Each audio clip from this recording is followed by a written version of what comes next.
বাংলাদেশ আঞ্জুমানে তালামিজে ইসলামিয়ার দাওয়াতই হচ্ছে মেধার লালন, উন্নত চরিত্র গঠন। তো আপনি আপনার মেধাকে বিকশিত করবেন, আপনার মেধাকে বিকশিত করার মাধ্যমে আপনি চূড়ান্ত সফলতায় পৌঁছাবেন। এটাই হচ্ছে এই আমাদের এই ছাত্র সংগঠন বাংলাদেশ আঞ্জুমানে তালামিজে ইসলামিয়ার অন্যতম কাজ, উদ্দেশ্য। এখানে এসে শুধু আপনি রাজনীতি করবেন এটা উদ্দেশ্য না।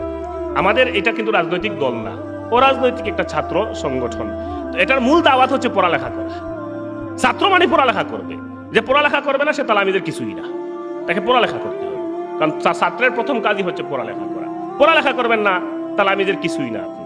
যারা বিশেষ করে মাদ্রাসার ছাত্র অনেকেই আমাদের বাংলাদেশ আঞ্জুমানের তালামিজে ইসলামের সাথে রিলেটেড, সম্পর্কিত। এছাড়াও স্কুলের বহু ছাত্র যারা দারুল কিরাতের মাধ্যমে অনেকেই তালামিজের সাথে সম্পৃক্ত হন।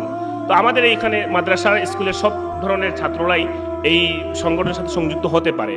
এদিকে আমি এটাও একটা হালকা ছোট করে দাওয়াত দিয়ে দিলাম আপনাদেরকে, যে বাংলাদেশ আঞ্জুমানের তালামিজে ইসলামিয়া এটা যেহেতু একজন অলির হাতের মকবুল সংগঠন, হাতে গড়া, তো সেই হিসেবে আপনারা এই সংগঠনে সংযুক্ত হবেন। এখানে আপনাকে এই সংগঠন আপনাকে দুনিয়ার কিছু দেবে না, আবার এই সংগঠনে আপনিও যে কিছু দিতে হবে এমন না, বরং আপনি আপনার ঈমান আকীদা হেফাজত করবেন, আপনি পড়ালেখা করবেন। এটাই হচ্ছে এই সংগঠনের মূল চাহিদা, এবং এর মাধ্যমে আমরা আল্লাহ এবং আল্লাহ রাসূলের সন্তুষ্টি অর্জন করব।